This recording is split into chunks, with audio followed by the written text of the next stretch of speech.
Right. Good evening, ladies and gentlemen. Welcome to this evening's webinar from Harley Street Fertility Clinic on gynecological issues relating to fertility. So my name is Geetha Venkat and I will be your host for this evening's webinar. I would like to first of all introduce you to this evening's panel. We have joining us Dr. Geetha Venkat, who's the Medical Director at Harley Street Fertility Clinic, and Mr. Abiodun or Fakokunde, who's one of our consultant gynecologists at the clinic. And this evening's agenda, we will have some presentations. One, Dr. Venkat will start us off on subfertility and gynecology, and then she'll hand over to Bio for gynecological surgery. The event will be recorded and uploaded onto our website for you to access in future if you missed something or can't remember. We will have a question and answer session at the end. So, please feel free to raise your hand then, or you can also submit questions via the Q&A function on Zoom. And if you want to stay anonymous, that's no problem at all. Just, you don't have to turn on your camera. You don't have to say your name if you want to ask your question. So without, one last thing, I have to just mention that our panelists have no competing interests to declare with regards to this presentation. So without further ado, I would then like to hand you over to Dr. Venkat to get us started. Thank you very much. Good evening, ladies and gentlemen. Thank you very much for attending our webinar. This is one of the useful things for fertility treatment, as we are sort of linking the branch of gynecology with the subfertility. Actually, there is a lot of overlap between the two. You can't separate them at all. The one is with the other one always, and say, for example, gynecology is related to fertility. Fertility is linked with gynecology, so they go hand in hand. So just to tell you the basics, gynecology deals with the health of the female's reproductive system, basically like if they have problems with the periods, heavy periods, painful periods, these kind of things is gynecology. Whereas subfertility deals with people who are finding it difficult to conceive, or they want to preserve their fertility for various reasons. These are the two definitions of the fields. And then now we will see their associations. Could I have the next slide, please, Sudhir? Okay. Now we're going to talk about fertility. What could be the cause?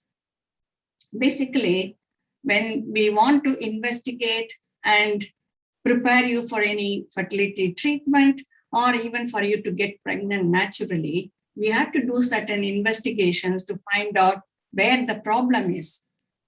Once we make the diagnosis correctly, then we can treat the issue or condition causing the problem, and then we move on to the treatment, or we advise you to go and try naturally at home, which will then work.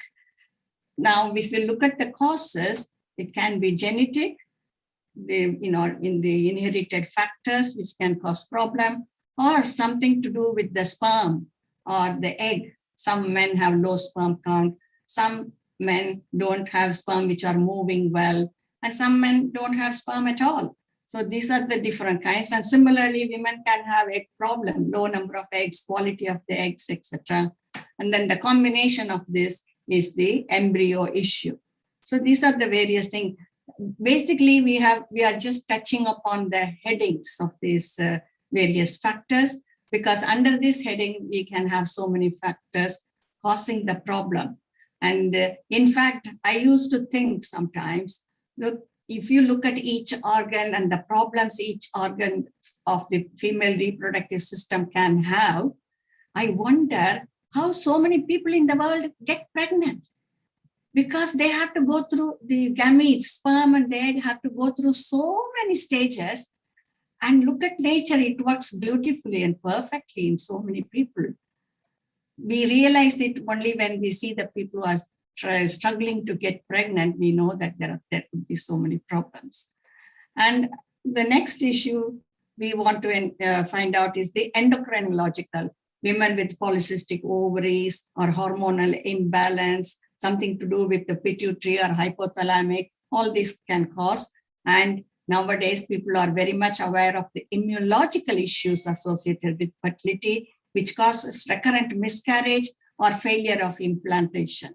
And lastly, we talk about physical and physiological. This is the heading we are going to discuss today, or topic we are going to discuss today, because there are physical things in the reproductive organs, and these need to be removed or dealt with by some operative measures or surgery. So I'm going to tell you what are these issues or conditions or diseases which can be present, which can lead to problem and causing infertility.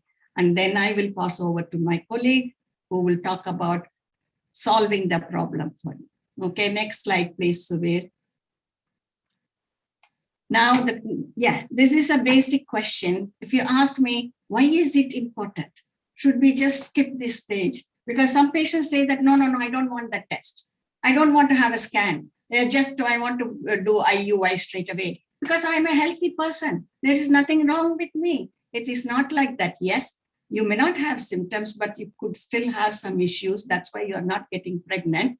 And we don't want to miss things or incorrect diagnosis, which can lead to problems like delay in your conceiving or recurrent pregnancy loss, that is the miscarriage, or recurrent failure of implantation with IVF treatment. That is why it's important to make the correct diagnosis first. Only if we diagnose things properly, then we can treat and move forward or progress to fertility treatment, including trying naturally. Next slide, please, Subir. What are the investigations? These are the basic investigations. First of all, when you see the consultant for a discussion or consultation, doctors take a detailed medical history. So they will ask you such boring questions about how many days you bleed during your menstrual cycle, and how often or how frequently you get your periods. Sometimes, people say, oh, I don't remember, I have to look at the calendar and everything. But these are very, very important. If someone says, I have painful periods, that gives us some clue. The doctors, gynecologists and fertility specialists will immediately think of something. And if someone says, oh, doctor, my period lasts for 7 to 10 days, and I have to change pads every 2 hours or something, that means she's got heavy prolonged periods, that is menorrhagia. We immediately think of fibroid, because this can cause a problem. And that's why it's important to take medical history and details about the menstrual cycles and how long they have been trying, have they had any other issues, this kind of things. That's why it is basic thing to go through the details, which will give us clues. Then we arrange the investigations. Again, for fertility checkup, we do an ultrasound scan and blood test. These two are performed between the 2nd and 5th day of the period. That is the best time to do these investigations. In the scan, we look at the uterus as well as the ovaries. In the uterus, we look for fibroid, polyp, scar tissue, or any septum in the uterus, these kind of things. These are the uterine abnormalities. And we go to the ovaries and look for the appearance of the ovaries, size of the ovaries, and any presence of any cysts, and particularly a special cyst called endometriosis, which we are very much interested in because they cause a lot of problem with fertility. And lastly, we look at the number of antral follicles or indirectly eggs one person has got. Again, this is to assess the ovarian reserve. Then we do the hormones, including anti-Mullerian hormone, which gives us information about the egg count. So next we move on to saline infusion sonogram. Like I mentioned first, we are going to deal with the physical things here. So we need to look at the uterus and ovaries to see if there are any abnormalities in the uterus which can interfere with someone getting pregnant or keeping the pregnancy. So what we do in this is we introduce a small plastic tube and inject saline solution into the uterus and perform a scan to see how it looks, see if there is anything. If there is, sometimes when we do the scan, we are not sure whether there is something inside. There will be a shadow, but one person cannot be 100% sure that there is something which we need to take out or do something about it. If we are not sure, the saline infusion sonogram will be very helpful to confirm the diagnosis, because nobody is interested in subjecting you to an operative procedure unnecessarily. That's why we do this extra investigation to confirm our diagnosis. And once we know, yes, this has to come out, then we book you for hysteroscopy. In between, there is something you will be reading that's called HICOSY. This is called hystero contrast sonography. That is to check your uterine cavity as well as fallopian tubes. Now, when there is some abnormality in any of this, you might be wondering in HICOSY what abnormality you will find. I'll tell you in a minute in the next slide what abnormalities we can find. And if we find anything in this, then we'll say we have to treat this condition first to prepare you for getting pregnant. That is called hysteroscopy. I will explain to you in a minute. Suvir, can I have the next slide, please? Okay, this is a very important slide. So I have just described the various conditions or lesions we can see in the different reproductive organs, that is the uterus, ovaries, and fallopian tubes. These are the basic three structures we must remember, and there could be some structural abnormalities with any of these organs. And that's what we are talking in the form of gynecological pathology. And that's what we are looking at. So in the uterus, what do we see? Polyps and adhesions. Polyps are some projections like skin tag into the uterine cavity, and adhesions are scar tissue in the uterine cavity. If the cavity is disturbed by any of these things, the embryo will not be able to implant. So it's going to be difficult to get pregnant naturally or by any treatment. Or even if one gets pregnant, sometimes it leads to miscarriage as well. The next item we are going to talk about is the fibroids. It's a very important condition relating to fertility because this is commonly seen, particularly in women over the age of 35. The incidence of fibroids is 20%. And as one gets older, we see more fibroids. And I have to mention something important here. This different races have different incidence of fibroids and other conditions. It is more common in Afro-Caribbean population. Their incidence is something like in fertility clinics, you will see in such an Afro-Caribbean population, I think it will be 60 to 80%. And in fact, I used to make a joke with our patients who are Afro-Caribbeans. I'll say, look, you are a Nigerian, you will have fibroids. If you don't have fibroids, you are not a Nigerian. That's what I used to tell them. And they used to laugh and say, yes, doctor, is it really true? Yeah, it's so common. Every patient we see. And another condition is we see lots of fibroids. Multiple fibroids are so common, which is difficult to treat. Our expert, my colleague, Dr. Fakokunde, is going to tell you about all those things. The next condition is called adenomyosis. That is, meiosis means muscle of the uterus is affected by adenomyosis. That is a condition where glandular structures of the endometrium gets into the muscle and they change the appearance, causes problem. Previously, we used to believe that it is common in women over the age of 35 or older women, we used to think. But nowadays, we see more and more young women having severe adenomyosis. We see adenomyosis in 23-year-old women. So these things have changed, pathology has changed. So we have to look for adenomyosis because this adenomyosis is a difficult condition to treat and it reduces the chances of success with IVF treatment significantly. That is why we must find out about this, whether one has got this or not. And the next point is congenital anomalies. These are interesting things. Women are born with different types, like the uterus is developed from development of Mullerian duct and Mullerian system. They develop like two tubes and then join together. If the fusion is not done properly, then you have the various abnormalities. You might have heard of arcuate uterus, heart-shaped uterus. That is not at all a problem. People always get worried about it. But the main thing is sometimes you have double uterus or septum in the uterus. Once we diagnosed double uterus, that is called bicornuate uterus or uterine didelphys, when completely two rooms or horns are seen in the uterus. So I told my patient when I scanned, look, you got two uterus. She immediately laughed and jumped with joy and told me, doctor, I'm very happy that I got two uterus because my chances of getting pregnant are double. Now, I said, no.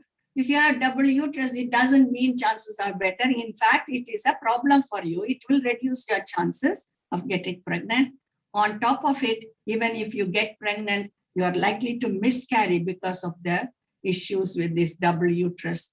And I'll leave this subject for my colleague to deal with. He will go through the details. Coming to the ovaries, then we have cyst, simple cyst, physiological cyst. We don't need to do anything about it. But the significant one is the endometriosis. This is in a different way it's also known popularly as chocolate cyst. The material inside the cyst is not like clear water or fluid. It is like a chocolate. And if you see it, people who have operated on it, I think they stop eating chocolate after that because it is like gooey and very different. And congenital abnormalities in the ovaries can also cause problem. Commonest one is Turner's syndrome, where it is like a streak ovary. Can't do much about it, but there are different abnormalities. Now, coming to the fallopian tubes, again, you can have problem. This is the common pathway connecting the ovary and the uterus. And this is very important. If this is blocked, that's why we call it occlusion. That means it is blocked. If it is blocked, there is no passage for the sperm and the egg to meet. I'm saying it in lay person's terms. Otherwise, the sperm which enters through the uterus cannot go through the tube to meet the egg. Egg which is collected, released from the ovary, it will be collected by the tube. But then if it is blocked, these things cannot happen. So one person cannot get pregnant naturally. Then they need IVF treatment. Another problem with the tube is if it is blocked on one end, it can collect the fluid inside.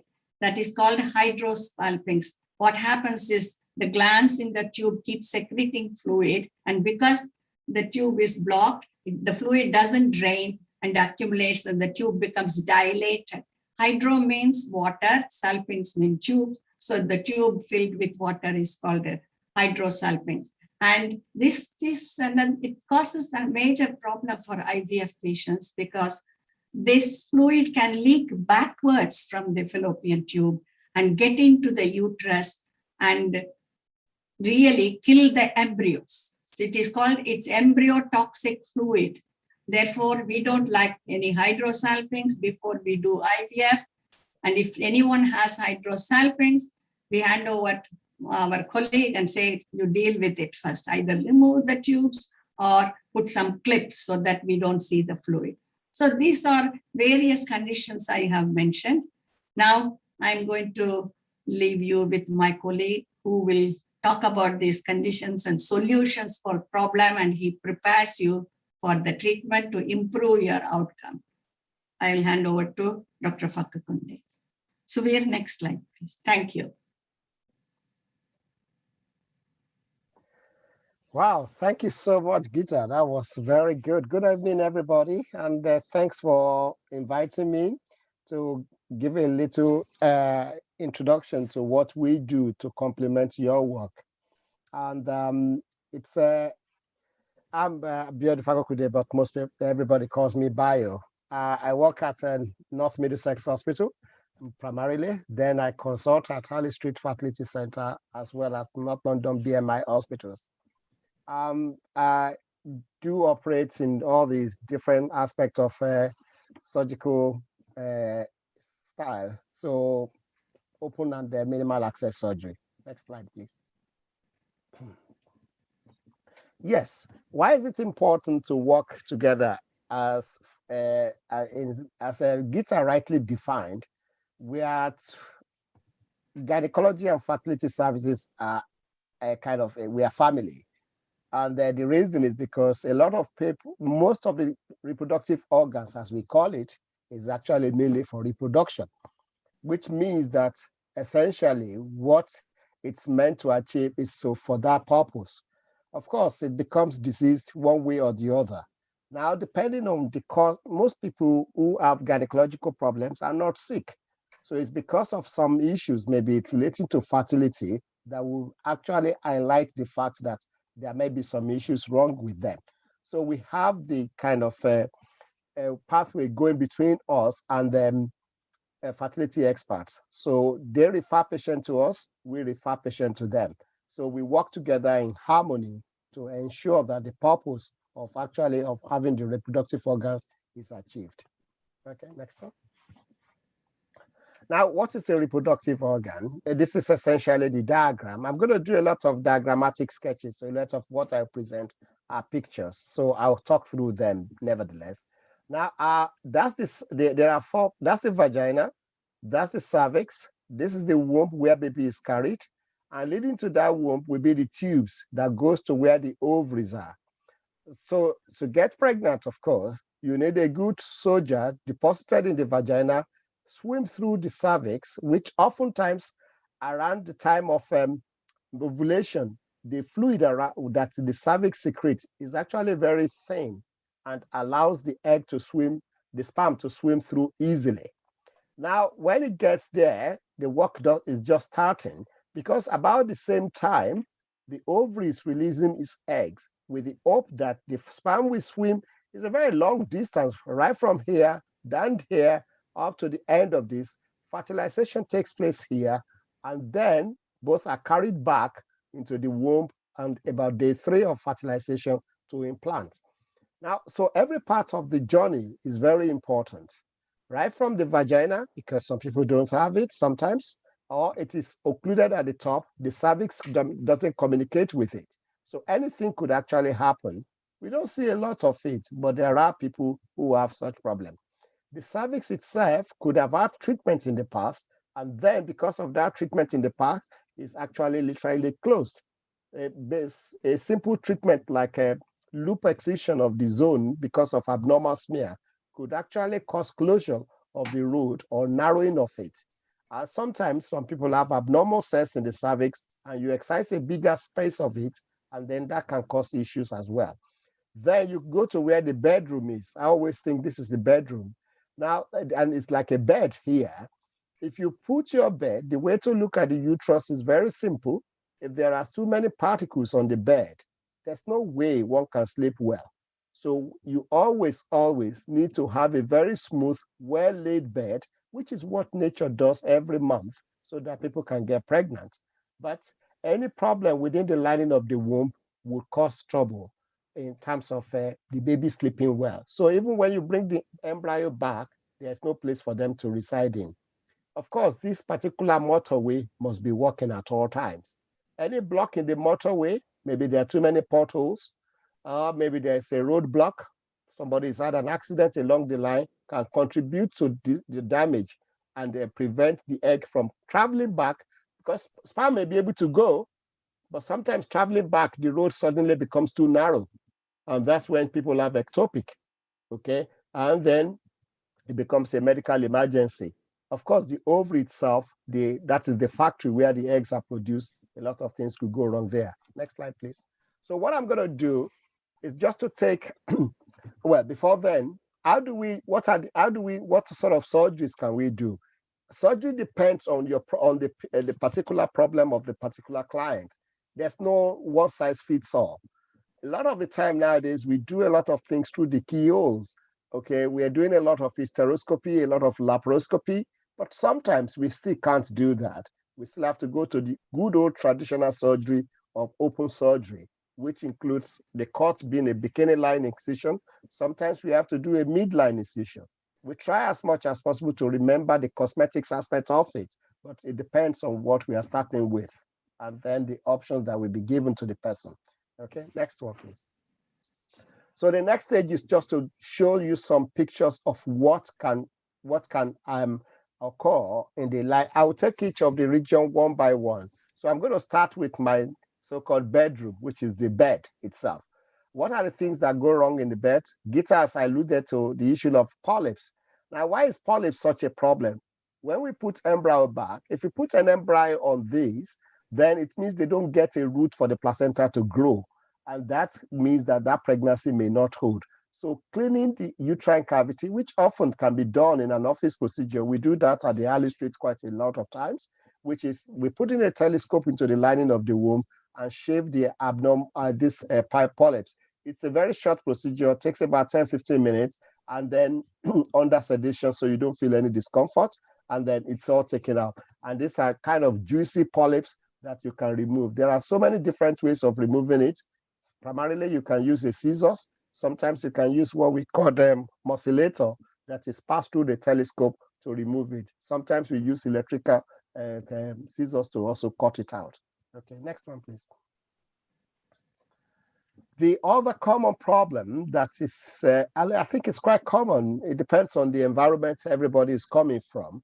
One of the things is the intrauterine adhesions. Intrauterine adhesions, unfortunately, is often iatrogenic, that is, it is man-made. It's often caused, maybe somebody has had a miscarriage and you do D&C for the patient, and as a result of the D&C, you have a scarring in the lining of the womb. Now, scarred tissues, as we all know, don't have a good surface, so they are dry, and such things can actually compromise ability to reproduce effectively.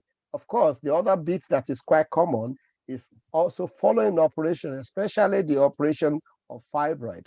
When you remove fibroid, sometimes because you breach into the cavity of the womb, there could be a lot of scar tissue there. And how do you know you might have scar tissue? One, because your period becomes very much lighter, and it's very, very scanty sometimes. In fact, in some people, they don't even see the period. When they do an ultrasound, they might find some fluid collection within the cavity. So, and those are the kind of things that one should be worried about in terms of whether they've got scar tissue. Now, managing it is quite straightforward. It depends on the degree of the severity of the adhesions. Some are quite straightforward, one that you can easily just snip with scissors. Sometimes they are much, much denser than that, and one may have to put in a separator, either a small Foley's catheter, that is a catheter into the uterine cavity, for about 2 to 3 days after the operation. Sometimes we use a coil to separate the lining of the womb, and then give the patient and do some estrogen and progesterone to grow the lining of the womb. The good thing about nature is that the lining of the womb is like a grassland. If you can stimulate it to grow, once you release the scar tissue, and they cover the gaps itself by their neighbors. So they're very helpful neighbors. So they allow, they can migrate and cover the area of scarring. And that's a very good, a good outcome often comes out of it in terms of patient outcome. Okay, next one, please. Now, the big area of interest for me is usually fibroid. Fibroid is a common disease. From the age of 25 to end of reproductive life, fibroid is always there. Unfortunately, a lot of the time, deferment of having children till much later, especially in the Black community, often makes fibroid becomes more manifestable in the system, in what we see. Now, fibroid, having 7 out of 10 Black people on the high street from about the age of 35, we probably have fibroid if you scan them. But is it all fibroid that is important? It's not all fibroid that is important. Having fibroid is not a problem. It depends, is the typical language of location, location, location, location. So if the fibroid is located, and that's why I've put it all in this particular shapes, the fibroid, the one, I don't know if my pointer is working, the pedunculated fibroid, you can have it as big as you have. Apart from having abdominal discomfort, it doesn't stop you from getting pregnant. But if we have fibroid here, that is in the submucous, in the muscle, or in the lining of the womb, then it becomes a problem. One, they make the period quite heavy. They can make people actually bleed a lot, and so you're anemic. You're tired all the time. Of course, getting pregnant in that kind of situation can result from even not being interested in having any intercourse to lead to sex. Of course, of culture, if a woman is bleeding, they can't have intercourse. So these are issues that actually stop them from getting pregnant because you're not doing what you need to do to get pregnant. So fibroid can be very debilitating and can be quite frustrating to manage. The issue about fibroid and fertility is a very funny relationship. One, does fibroid cause infertility? Probably most people will say no. But because a lot of women who have fibroids are also fertile. But if you are trying for a baby, fibroid becomes an issue. Because if it is in the lining of the womb, as in the third picture, as a picture here, then if the placenta implants on it, it's not going to work. So the rule of thumb is that if the fibroid is more than 2 centimeters in the lining of the womb, you should take it out. If the fibroid is more than 5 centimeters in the muscle of the womb, also consider taking it out. Now, assisted conception is a very, very socio-economic, has a lot of socio-economic impact. Now, you want to maximize your chance of getting a successful outcome. So in a way, I always advise women with large fibroid, try and do something about it. Sometimes access to the eggs can be quite difficult as well because the fibroid location doesn't allow free access to the eggs. So all this can be done, and there are various ways of doing the surgery. You can either do it through the keyhole if it is in the lining of the womb. You can do laparoscopic surgery if it is accessible and the numbers are manageable. There's no point in doing many laparoscopic surgery for multiple fibroids. You're going to be there for too long and aesthetic risk increases. So sometimes open surgery is better in such situation. And very important, when you're doing fibroid surgery, you want to remove reasonable number that will not compromise the integrity of the uterus after the operation. After all, you want to be able to preserve it to do its function. So there's no point saying I remove 100 fibroids, 1 million fibroids, it's not worth it. Remove the ones that can significantly contribute to the fertility, especially in the older women who we often see. It's a big problem after the age of 40 because it tends to grow a little bit quicker than normal in such situation. And in that case, and oftentimes those who have deferred children to that time of life may need to actually have their fibroid removed before they have their surgery.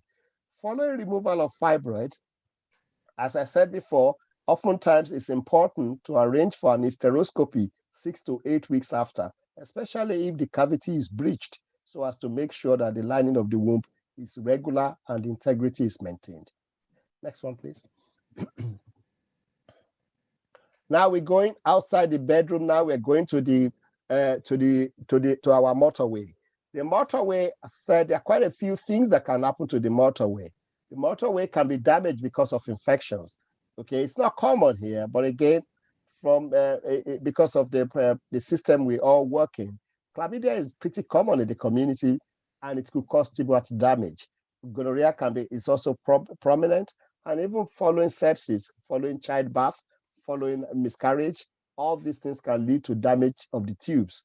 If the tubes become damaged, then especially if it's blocked at the end, it keeps on secreting its fluid, and the fluid becomes very distant the tube. And then on the X-ray, you could get these saxophone-like things at the back of at the end of the tubes. This is not good for even fertility because even though you can't get pregnant through that fluid, then it is worthwhile to prevent the drainage of that fluid into the endometrial cavity once embryo is put in.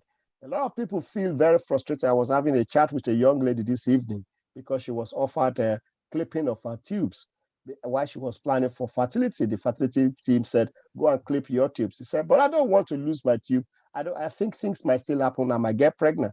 But again, it's a very unfortunate situation that the tubes that is damaged, even if one achieves pregnancy from it, the risk of ectopic is quite high with it. So it's always a bit a difficult discussion, but it's always a worthwhile discussion.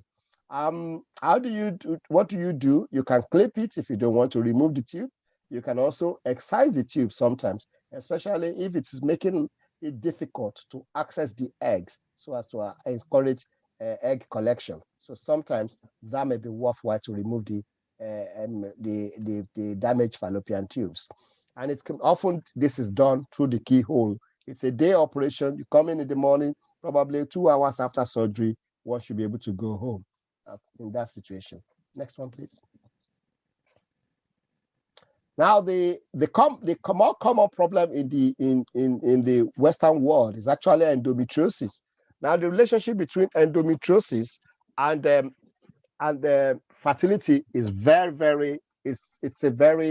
it's just like fibroid. It's neither here nor there, really. Some people have severe endometriosis and they've had 4 or 5 children. Some have mild endometriosis and they haven't been able to achieve pregnancy. So there's always that decision. But more important is that when endometriosis involves the ovaries, where we call it endometrioma, it causes cyst in the ovary, that makes ovulation pretty difficult. The other common problem with endometriosis is actually adhesions of the tubes. The tubes are stuck together, the pelvis is stuck together. It can be a very horrific operation to do sometimes. And it causes pelvic abdominal pain, painful period, painful sex. So everything, either because people can't have sex because they can't because of pain, their period is very debilitating. They could have problem with moving their bowel sometimes. So these are all the issues that should highlight to one that one could have endometriosis. But again, is that the end of things? If you can treat it, treating endometriosis could improve fertility on its own. And of course, if people need assisted conception, it actually makes life a lot better. Next one, please. And these are various forms of endometriosis. Okay, it's oftentimes it's a lot of black dots you see in the pelvis. That is the scar of endometriosis, and that's why it's so painful sometimes, because this ligament that I'm touching is actually the ligaments that support the pillar of the uterus. So in a way, then any movement around that makes it very, very painful when one is having intercourse. Of course, the ovary itself is talking to the back of the womb and back of the what we call the ovary, the lining of the back of the womb. So access to the ovary can be quite difficult with endometriosis. Okay, and then when you compare the two together, the normal reproductive system and the ovarian, you see a lot of tearing down of the skin of the vagina, of the uterus and of the ovaries, and this can make life difficult in achieving pregnancy. Are they treatable? Yes, they are treatable. Most basic endometriosis can be done by most general surgeons, but the advanced cases, when the ovaries and everything is tethered together, you may actually be referred to an endometriosis center to actually improve things. So it's not all surgeons that will do advanced endometriosis. So most units now will refer their cases to advanced endometriosis center, which means probably in the teaching hospitals. And I think there's a center in Portland as well for that. Okay, next one, please. So we're getting to where the ovaries. Ovaries itself, most of the ovarian problem which related to ovulation will be treated by my colleagues in the fertility unit, in the sense that they can stimulate the ovary, you can kickstart it. We do come in once in a while in terms of supporting care in ovaries, and that's the women with polycystic ovary. Most people know what polycystic ovary is. That is women who are not menstruating regularly. They are a little bit, sometimes it doesn't have to do with weight, though polycystic ovary with high BMI is a lot worse in terms of outcome. So weight loss is a big deal. But you see a lot of women with also polycystic ovary who are of normal BMI. The other thing is that people tend to suffer from acne and also a little bit of oily skin. And sometimes you could have a male hair pattern. So these are pointers to to polycystic ovary. How do we come in sometimes? If you've tried medication quite a few times and it's not worked, then you can do what we call ovarian diathermy. What you do then is to bore holes in the ovaries, about 6 to 8 in each of the ovaries. This is kind of a kickstart the ovary, and they actually start producing eggs. So once in a while, it's your kind of treatment of last resort for women with polycystic ovary. Okay, next one, please. I think. So I think I'll stop there, and I'll take questions. And but it's important that to remember that we do work together as to optimize outcome of care. So it's very important to make sure those organs are in the best and optimum state before one actually attempts fertility sometimes. Of course, not all of them will be surgically amenable, but at the end of the day, getting surgery to the surgeons to actually evaluate the patient often helps in getting a better outcome. It is a little bit of extra cost sometimes. It could also cause some bit of delay as well, but it's a worthwhile money. It's money well spent on a long run to make the outcome, the end of the journey, a bit smoother and more successful. Thank you very much.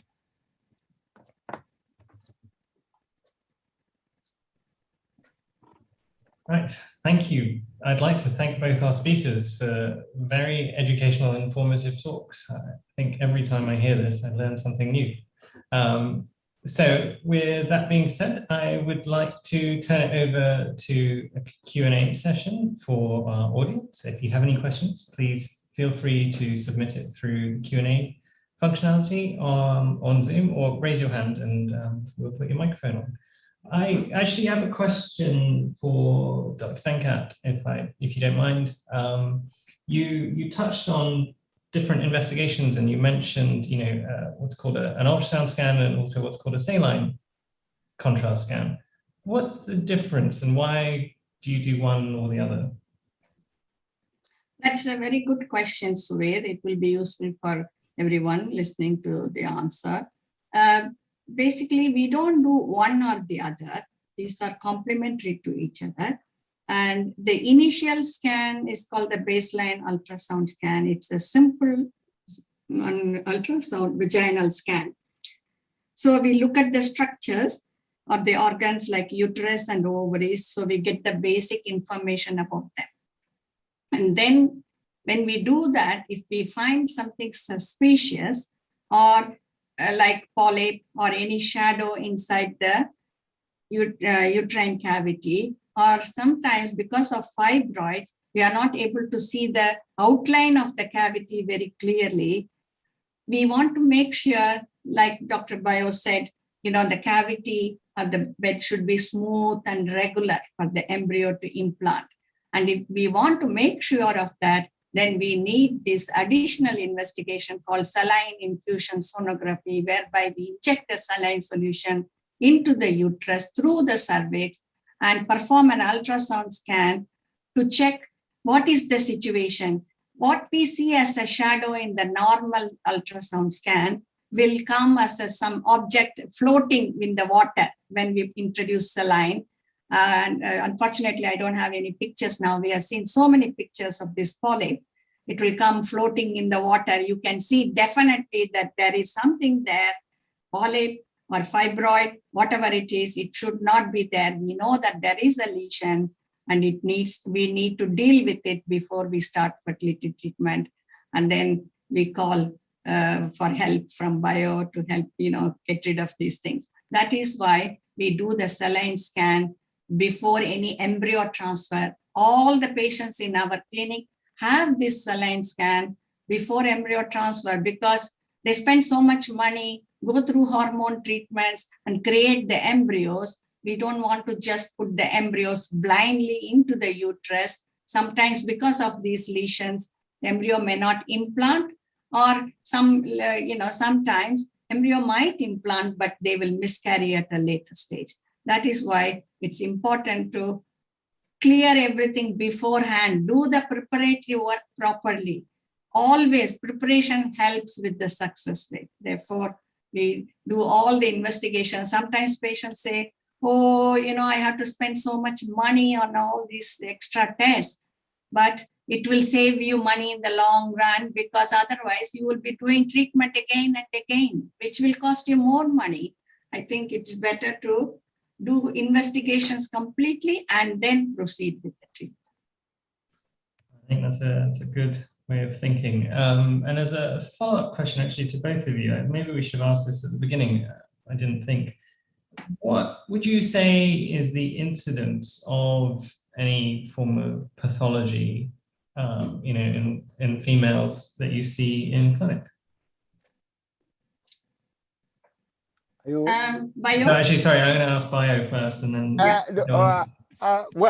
Because if you run a fertility clinic, you tend to see a lot more of the pathology. So it depends on if on a general clinic, because probably about 10 to 15% of people would have something that would affect their fertility potentials.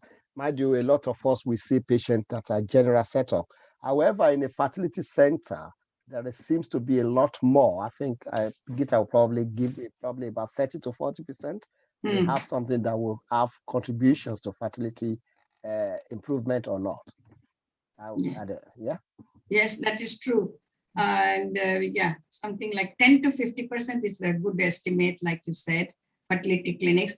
And say, for example, I can tell you clearly, we take polycystic ovaries, which is a very common condition. The incidence of polycystic ovaries in general population in Caucasians is 22%, whereas in Asians, the incidence of polycystic ovaries is 40%, which is double. And then you come to fertility clinic. In our clinic, the incidence of polycystic ovaries is 70 to 80%. Of course, it depends on the demographics, but we see more pathology in fertility clinics. That's what it is than the general population. Yes, that is very few people are not pregnant because everything is normal. Yeah. There is always something that causes something. It's interesting because we spend a lot of time investigating the sort of endocrinological side of things, but we don't really, I think a lot of clinics don't really focus on, where we're putting the embryos back. And it's often underestimated. So anyway, I will stop hogging your time, and we do have some questions from the audience, if I may. The first question is, a woman with PCOS, she came off the pill, but had natural periods about 4 months after. However, now her periods have gone back. Well, now she's gone back to 90 days without a period. Would it be advisable to go back on the pill or not? And is it impossible to conceive naturally? Okay. Yeah, please, Bio. Yes. Let me start on this one. One, we use the pill not to make her ovulate. The pill is actually to prevent another complications of Polycystic Ovarian Syndrome, which is endometrial problem. That is the lining of the womb becoming cancerous. So the whole idea is to actually encourage shedding of the lining of the womb every 3 months or so if you don't want to go on the pill. And the reason is because the growth of the lining of the womb is a regulated growth. It goes up until about 2 weeks, then it peaks around 21 days. And if the pregnancy does not result, it comes down. That's normal in a cycle in a woman who is ovulating. One of the challenges of Polycystic Ovarian Syndrome is lack of ovulation. And with the lack of ovulation, the estrogens that is produced is not strong to actually create that cyclical pattern of growth of the lining of the womb. So what it does is that it keeps on growing it at its own level until you have what they call a breakthrough bleeding. Now, sometimes it's overgrown and becomes problematic. So the treatment of polycystic ovary is not the pill itself. It's just to manage its complications. The treatment of polycystic ovary would either be because of depends on what the need is, essentially has to do with, if it's a weight-related issue, to lose weight. And somebody, I think the second question was on metformin and inositol. Metformin and inositol are used. Metformin is used in helping with the weight loss program because some of the people have this glucose metabolic syndrome with polycystic ovary. So those two, they can come together. And the inositol is a new thing, but it's not. I don't think it's licensed in NHS as such. We tend to use more of metformin, and inositol is off-the-counter drug. So I probably not a regular one. Now, if a woman has polycystic ovary, invariably, if she's not able to ovulate, because they can, Geetha we'd be able to assess whether one can ovulate or not. And then if they are not, then the stimulation would come to actually encourage ovulation in that case. Of course, people still fall pregnant with polycystic ovary because sometimes it is a random thing. The eggs may not be coming, may not be ovulating. So if you're not planning pregnancy, even with polycystic ovary, please use contraception. Okay. Dr. Venkat, would you like to add anything to that? I think Bio has covered. Only thing I would say that from fertility point of view, like Dr. Fakokunde mentioned, we use either clomiphene tablets or letrozole tablets, which are used to grow the eggs or induce ovulation. These are called ovulation induction methods, whereby we make the follicle grow and release the egg, and therefore you have the period which mimics the nature. And if the person doesn't get pregnant in the first cycle, we repeat it. But however, we must remember clomiphene should not be used for longer time continuously for 1 year or so, because it's said to be risky or increasing the risk of causing ovarian cancer. So people should be aware, because I know clomiphene is available online and patients are just purchasing clomiphene online and taking clomiphene without even having scans, which can be dangerous because women with polycystic ovaries can respond very well sometimes to clomid and produce 3-4 follicles. And then if you don't do the scan, you want to know that, and you can end up with triplets and quadruplets and this kind of things. And that is why any patient who's on clomiphene or letrozole for ovulation induction, they should be monitored with scan. Please don't take it yourself, DIY prescription and taking clomiphene. You should go to any clinic or GPs can arrange scan, and then please monitor it and take it. That is one of the medications for ovulation induction. And if it doesn't work, or if polycystic ovaries doesn't respond to clomiphene, they become clomiphene resistant, we can try gonadotrophins or the hormone injections, or go for, in rare cases, ovarian drilling, which Bio mentioned in his presentation. Thank you. And actually, so coming back to the next question, which Dr. Fakokunde already touched upon, which was someone's asked whether metformin or myo-inositol is better for treatment when it comes to fertility. Yeah, fertility, I know Dr. Bio mentioned it. Metformin, and these are, insulin sensitizers. Like women with polycystic ovaries have insulin resistance, and they have, high glucose levels. Again, the obesity or overweight situation can make this condition worse. And metformin helps, corrects this, and as well as helps with losing weight. That's helpful. And another advantage with metformin, it is very cheap compared to inositol and other things. Only problem is some people have lots of side effects like gastric symptoms, nausea, vomiting, bloated abdomen, this kind of things. They are not able to tolerate. Otherwise, that is good enough. But inositol is again, it corrects the insulin resistance in such women. It causes similarly, it has the same effect, because if this hormone imbalance is corrected, women tend to have more regular periods. And at the same time, they should also try to lose weight, because these things add and they form a vicious cycle. They put on weight, their periods become more irregular, and then they tend to put on more weight. Hormone imbalance is high. So it keeps going and going. So we have to interrupt the cycle somewhere by losing weight and giving the inositol to correct the insulin resistance. And then this cycle work. They have more frequent periods, and not like 90-day cycles, something like 35, 40-day cycle, which is much better. That means they have more chances of getting pregnant in a year. That we should remember. So these are all the things we can do for the polycystic ovaries with the metformin and inositol. There's a follow-up to that, which is, would you use both together, or is that unnecessary? No, both is not unnecessary. It's an overkill. Because essentially they're targeting different parts of the same pathway, if I'm not wrong. Correct, yes. That's my view. Okay. The next question, I think this is probably better for Dr. Fakokunde. If someone has stage 4 endometriosis and adenomyosis, does that necessarily require a hysterectomy?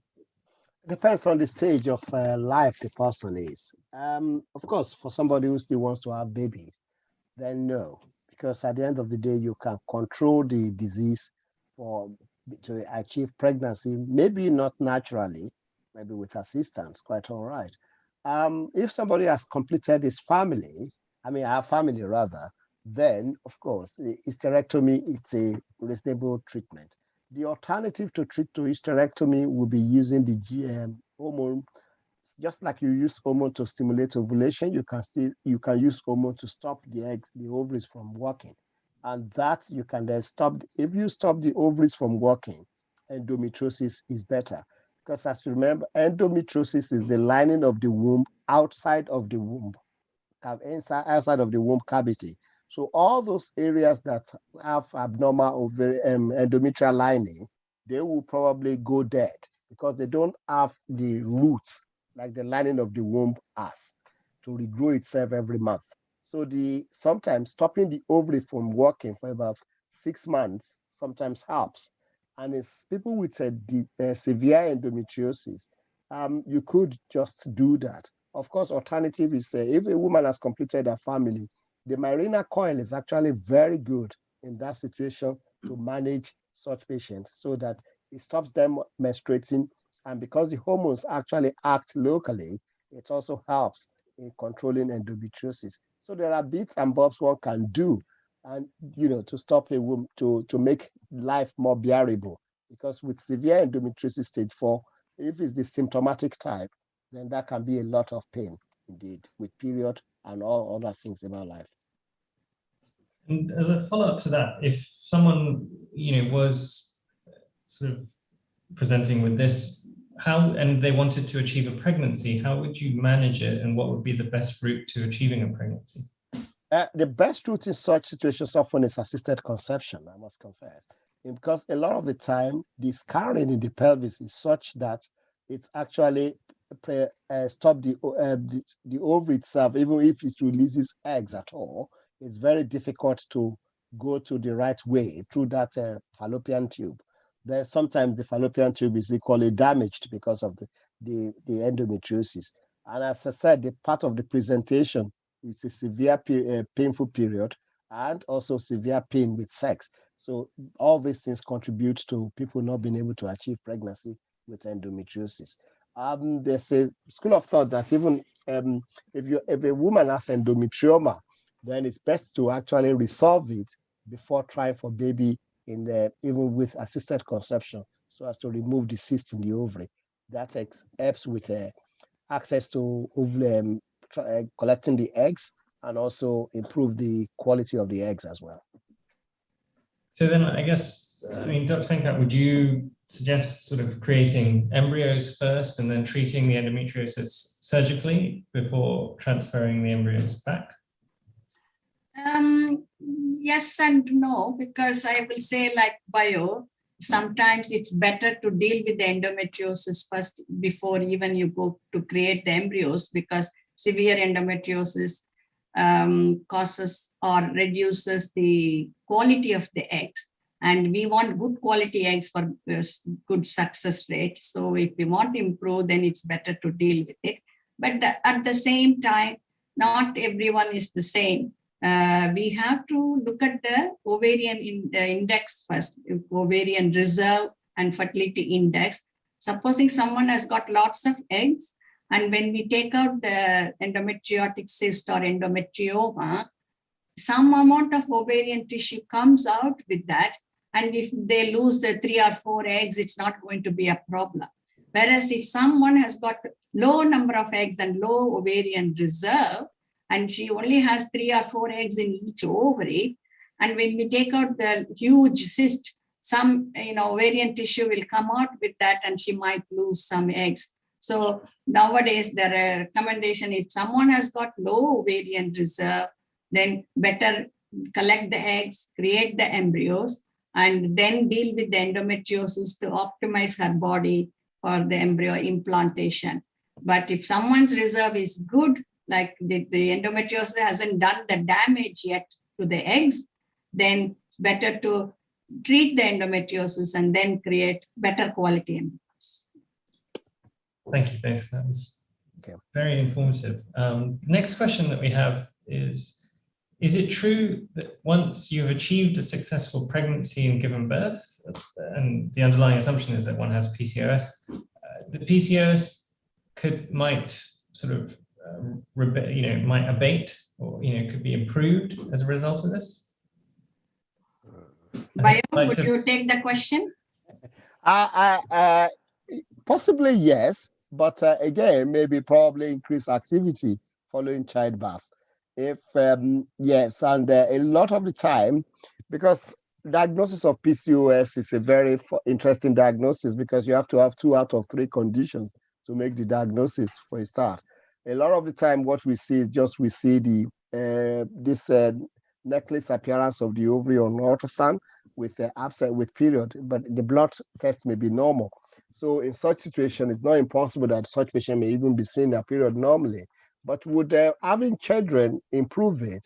I think it depends. It all depends on whether there is a glucose metabolism, insulin resistant type or not. If it's insulin resistant type, and then having children makes one lose weight afterwards in terms of activities, and maybe take the children to school or walk the children in the park, increase their social activities and make things a little bit better, then it's not impossible that actually, yes, one could have a better improved period. But if the weight goes back on again, then oftentimes it goes back to square one. Thank you very much. The next question is, if someone who, again, the underlying assumption is that they do have PCOS, they don't have a period or a bleed, does that mean that they are completely not fertile? For that period of time when they are not seeing their period, as I try to explain, is that's as the time when the ovary is not working in an optimal way. For the period to come, ovary works in an optimal cycle. A cycle, that's why it's called a cycle, because you go around from beginning to the end, and then you start all over again. But in a woman with polycystic ovary who is not menstruating, she's not going through that cycle. And the reason she's not going through that cycle is because the ovary is not doing its bit of the job, which is ovulating. So the chance of getting pregnant in a woman with polycystic ovary without a period, it's a little bit low, very low indeed. I think if I read between your words, we're trying to say that they're not infertile, but they are subfertile. Yes, that's the word. So yes. They have a reduced chance of achieving a pregnancy when they don't see a period. Yes. But that does not mean that they are completely infertile. No, they're not actually. Yes, that's the best way to. That's a good way to put it. Yes. Okay, excellent. So I think that's all the questions that we have for this evening. So thank you both very much for your excellent presentations. And I'd like to thank our audience. I hope that this evening's webinar was useful and informative. And I think we have one last slide, which is that, we'd like to remind you to consider all your relevant options. Think about things, and if you're not sure, give us a call, and we can try and point you in the right direction. And don't forget, unfortunately, the pandemic is still ever present.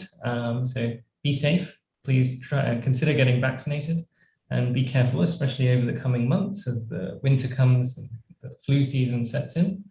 Our next webinar, which will be next month, it's on the 8th of October. It's at 7:30 again on a Friday evening, and it's on egg freezing, if that's something you're interested in. You can find all our webinars on our website at the address that's given on the slide.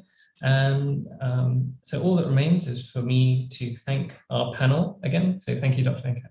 Thank you, Dr. Fakokunde. And I would like to wish everyone a lovely evening and a wonderful weekend. Take care. Thank you.